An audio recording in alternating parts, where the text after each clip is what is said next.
Yuma Daf Yutret Amud Bet, bonjour. Hier, nous avons parlé de certaines plantes. Eh bien, on va reparler de la dernière, Gargir. Donc, en haut de la page, va Gargir. On va nous expliquer ce que c'est.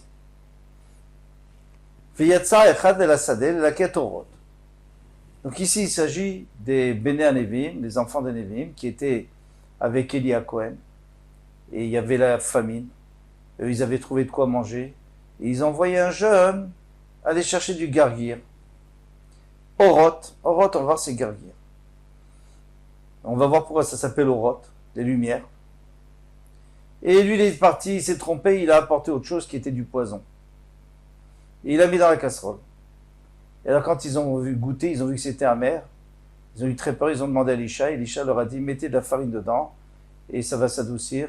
Et il y a eu un miracle, et finalement, ils ont pu le manger. En tous les cas, ça, c'était Oroth. Tana Mishme de Rabbi Meir, c'est Gargir. Oroth, c'est Gargir. Amar Rabbi Yochanan, Lama nikra Shema Oroth. Pourquoi ça s'appelle Oroth? Shemeirot en ta'enaim. Ça éclaire les yeux. C'est très bon pour les yeux. Amar Avuna a dit, Amotzi Gargir. Maintenant, quelqu'un qui trouve cette plante dans le domaine public, Imiachol et Ochlos, il peut manger. Normalement, on n'a pas le droit de manger dans le domaine public. Celui qui mange, c'est comme un chien. Quelqu'un ne mange pas, on ne mange pas dans la rue. Maintenant, lui, il ne mange pas pour le plaisir de manger. Il mange pour la réfoua, parce qu'il a mal aux yeux, par exemple, ou il ne voit pas bien. Alors, lui, il aurait le droit de manger. Seulement, on dit, c'est personne ne voit. Disons qu'il est dans un coin où personne ne le voit. Ochlo, il le mange. Et il me lave, et sinon, Maviro al Gaben, au moins, il le fait passer, il le met sur les yeux, si les gens le regardent, il le met sur les yeux, et ça lui fera du bien. Amarafa va dire, attention, Begargira Metzarana. Metzarana, ça c'est seulement un gargir, c'est-à-dire cette fameuse plante qu'on avait appelée du roquet, dans le dictionnaire, du roquet. Eh bien, ce roquet-là, c'est seulement s'il pousse entre la limite de deux champs, c'est-à-dire qu'il n'y a pas d'autres plantes autour. C'est libre, donc il puise des forces, il a tous les minéraux qu'il faut. Mais s'il y a d'autres plantes autour, il est pas très intéressant.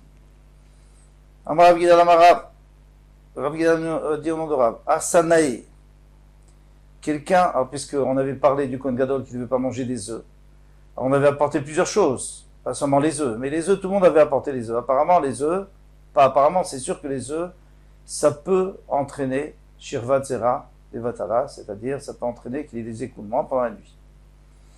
Donc, il te dit, Arsane, quelqu'un qui est en voyage, il est chez des gens, Lo yochal betzim, il vaut mieux pas qu'il mange le sort des œufs, parce que si après il a des Shirvat Zera, eh bien, il va avoir honte.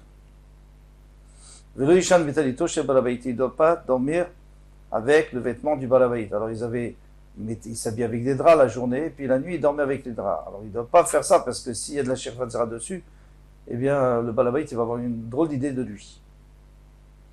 Et d'ici, apparemment, on apprend que lorsqu'on est invité chez les gens, quelqu'un ne doit pas dormir avec sa femme, il ne doit pas cohabiter avec sa femme, quand il est chez les gens, sauf s'il a ses draps personnels, mais pas avec les draps du Balabaït, et c'est logique.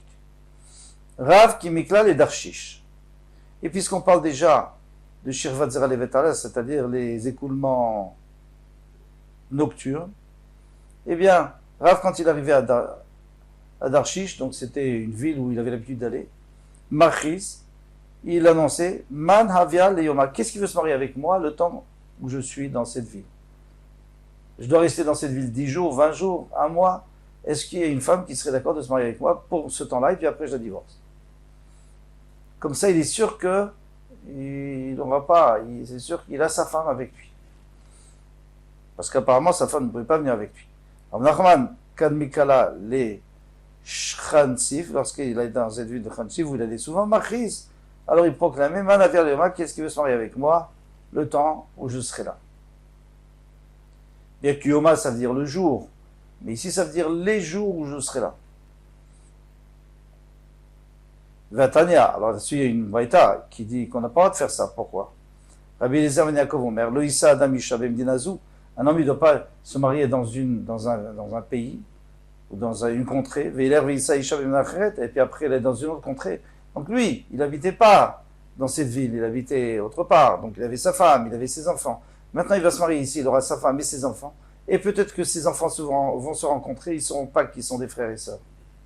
Chez Maïs Davgou, Zé et Tzelzé, peut-être qu'ils vont se marier ensemble. Venimsa Achno se Achoto. Un frère se marie avec la sœur.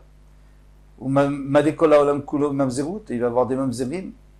Valzé, des bâtards, Valzé Nemar, ou Malaret Zima.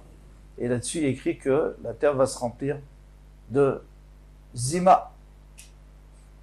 Dites-moi, quel est le problème? Le problème est simple. Quelqu'un qui se marie en France. Okay, maintenant, il va aux États-Unis pour un mois ou pour un an.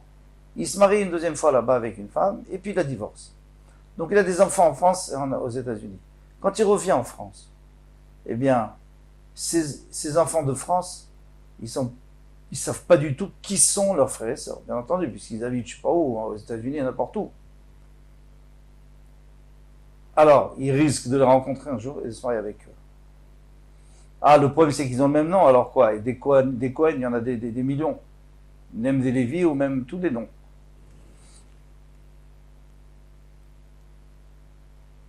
Et surtout que dans le temps, on ne disait pas le nom, on ne disait pas nom de famille. On disait telle et telle personne de telle et telle ville. Bon, alors ça ne sert à rien. Amré, alors ils ont répondu, ils ont dit, mais alors maintenant, comment toi tu peux faire ça? Comment ces deux tzadikim pouvaient le faire, Rav Nachman et Rav? Il dit, Rabbanan, des chachamim comme eux, kala itleu. Il y a une rumeur, c'est-à-dire tout le monde sait, ça c'est le fils de Rav Nachman, ça c'est la fille de Rav Nachman, peu importe où elle est, même si elle habite à Chicago, on ne va pas dire Rachel de Chicago, on va dire Rachel, la fille de Rav Nachman, ou la fille de Rav. Et donc ça y est, il n'y a pas de problème. Alors maintenant il y a un autre problème. Rava tavo et nase. Il y en a un dans Nida, dans Ilchot Nida, qu'une femme à qui on a proposé de se marier, ne dites pas ça, et elle a accepté, eh bien, on a peur qu'elle va avoir dam chimoud, du sang, parce qu'elle est trop, on va dire, contente de se marier avec cet homme. Tzicha les chefs shivanekim. Alors bien que tant qu'elle n'a pas vu de sang, il n'y a pas de problème. Mais les Bnot Israël ont pris sur elle cette khumra, et on peut pas l'enlever. Et une khumra de vérifier pendant 7 jours qu'il n'y ait pas de problème, qu'il n'y ait pas de sang, parce que peut-être qu'elle a vu un petit peu de sang et qu'il y a eu un peu de sang et qu'elle ne l'a pas vu. Alors ici, c'est un problème. Parce que Rav Kahana, quand il vient en ville, il dit « je voudrais me marier », mais il est obligé d'attendre 7 jours. Et s'il est là pour 3 jours, il est obligé d'attendre au moins 7 jours. Tant qu'elle soit sûre, 7 jours, qu'elle aille au mikvé, etc. Ma réponse, Rabbanan Udoué, Havu, Mouduleu, Mikdam, Havu, Mekadme. Alors, je recommence. Rabbanan Udoué, Havu, Mouduleu. Il faisait savoir qu'ils allaient venir. Mikdam, Havu, Mekadme, Magdeme, ou Meshadre Shlucha. Ils envoyaient des messagers pour dire attention, je vais venir, on arrive dans 10 jours, on arrive dans 2 semaines. Est-ce qu'il n'y aurait pas une femme qui serait d'accord de se marier avec nous? Viba et Tema. Et si tu veux je peux te donner une autre réponse. Et d'après cette réponse, on comprend beaucoup mieux la Gemara. Parce qu'on a un problème. Rav Nachman et Rav, c'était des grands sadikim. Alors, est-ce qu'ils ont vraiment besoin de se marier? Bon, ils ont quitté leur femme pendant quelques jours. C'est pas méchant. Tout le monde peut faire ça. On part en voyage, même pour des affaires, les gens le font. Et là, d'après la deuxième réponse, on comprend mieux. Yichoudé à vous, mais yardela. En fait, il se mariait pas vraiment. Il disait, voilà, je réserve au cas où j'ai besoin de me marier. Est-ce que vous êtes d'accord? Et à quoi ça sert alors? Pour l'instant, ils ne sont pas mariés. Et le jour où ils vont se marier, il faudra attendre 7 jours. Les filles chez nous, domé michesh lopat besalo. C'est pas du tout pareil, quelqu'un qui a du pain dans son panier. Les michesh lopat besalo. Imaginez-vous quelqu'un est en voyage. Dans son sac à dos, il a tout le pain qu'on veut. Il n'a pas faim. Je mangerai plus tard. Mais s'il n'en a pas, il faut vite qu'il aille acheter quelque chose. La même chose.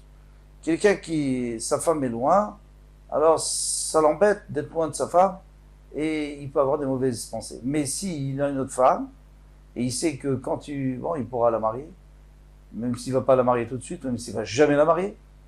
Et ça répond à deux questions.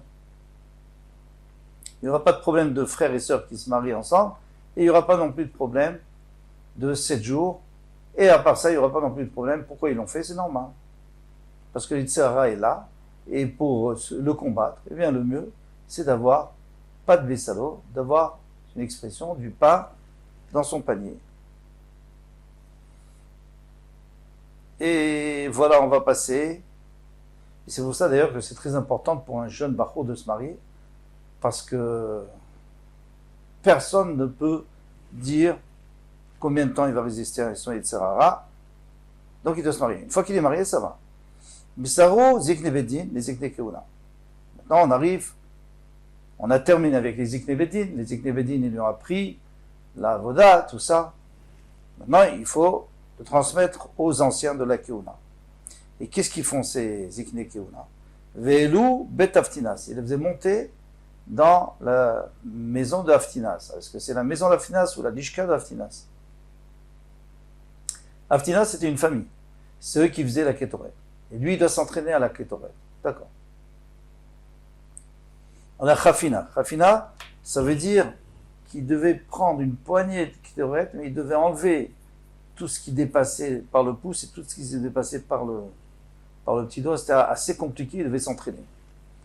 Maintenant, Bet Aftinas, ça peut... il y a une marloquette ici, est-ce qu'ils allaient vraiment chez Aftinas, dans la famille qui était là-bas, qui était installée, ou alors dans la Lishka, la petite chambre qui était réservée à Aftinas. Veishbiou, à part ça, il le faisait jurer. Venifteru vers le problème, et après il partait. On va voir pourquoi il devait partir tout de suite, pour pas lui faire honte. Normalement, qu'est-ce qu'il lui faisait jurer? Dans le boulot, il disait, Ishi Kohen Gadol, mon maître Kohen Gadol, Anushluche Bedin. Nous sommes les envoyés du Bedin, du Sanhedrin. Et toi tu es notre envoyé, parce que nous on est les Kohanim, et nous te demandons de faire la voda pour nous. Le Shaliar Bedin, donc automatiquement tu es aussi le Shaliar du Bedin, du tribunal. Majbi Manu Alecha, nous te faisons jurer, Bemish Shachen Shemo Babitazé, sur le nom de celui qui a fait résider son nom dans sa maison, c'est le nom d'Hachem. Shilot Eshan et Davar Mikol, Machamanolach, que tu ne changes rien de tout ce qu'on t'a dit. Pourquoi? Pourquoi voulez-vous qu'il change? Parce qu'il y avait des tzedoukim. Les tzedoukim, au départ, c'était les élèves de Tzadok, et eux, ils ont mal compris la Torah, et donc, plutôt, ils ont mal compris ce qu'Hachem voulait de nous, parce que le maître de Tzadok et de Baïtous, c'était Antignos Ishsocho, il lui a dit qu'il ne faut pas servir Hachem pour la récompense. Alors eux ont compris qu'il n'y aura pas de récompense. Alors s'il n'y a pas de récompense, on fait ce qu'on veut, on fait ce qu'on pense. Alors qu'est-ce qu'on fait? Ce qui est écrit dans la Torah, on va le faire, parce que c'est logique. Il ne faut pas manger du chazir, il ne faut pas tuer, il ne faut pas... Tout ça, c'est logique. Mais ce que les Chachamim nous rajoutent, ça, non. Donc maintenant, les Tzedoukim, il y a écrit, et tu rentreras qui Be'anan et Raël à Kaporet.